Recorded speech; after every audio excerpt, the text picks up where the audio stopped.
శైలజ, అమరావతి హై hospital, Vijayawada. So ఇవాళ నేను దీపావళికి కొన్ని ఈవినింగ్ క్రాకర్స్ కాల్చుకున్నప్పుడు తీసుకునే జాగ్రత్తలు కొన్ని చెప్పాలనుకుంటున్నాను.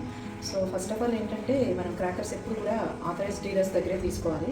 తీసుకున్న తర్వాత వాటిని సన్ డ్రై చేయడం చాలా important.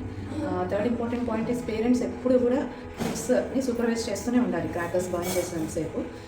Fourth point, loose clothing avoid చేయండి. ఎందుకంటే లూజ్ క్లాతింగ్ వేసుకున్నప్పుడు మనకి ఆ దీపాల దగ్గర కానీ వెంటనే ఏదైనా ఫైర్ అంటుకోవడం ఈజీగా ఉంటుంది. సో కొంచెం టైట్ క్లాతింగ్ అనేది ప్రిఫర్ చేయండి. కాటన్ క్లాత్స్ వేసుకోండి.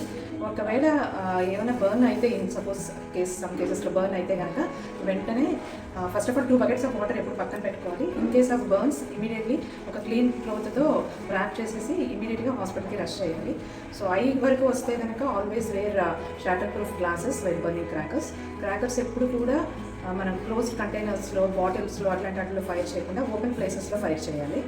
సో ఇంకొకటి, మనం లైట్ చేసేటప్పుడు కూడా క్రాకర్స్ని కొంచెం లాంగ్ ఇన్సెన్స్ స్టిక్స్ కానీ, లేకపోతే కాకరపువ్వొత్తులతో చేసినప్పుడు కానీ, లాంగ్ కాకరపువ్వొత్తులు వీటితో కొంచెం దూరంగా నుంచుని వాటి మీద బెండ్ అవ్వకుండా లైట్ చేయడం చాలా important. And one more last important thing is, ఒకవేళ క్రాకర్ పేర్లేదు అనుకుంటే దగ్గరికి వెళ్ళి ఇమీడియట్గా చూడద్దు. కొంచెం ఓపిక పట్టి ఒక 5 to 10 minutes వెయిట్ చేయండి. లేకపోతే దాన్ని వదిలేసి నెక్స్ట్ క్రాకర్కి వెళ్ళండి.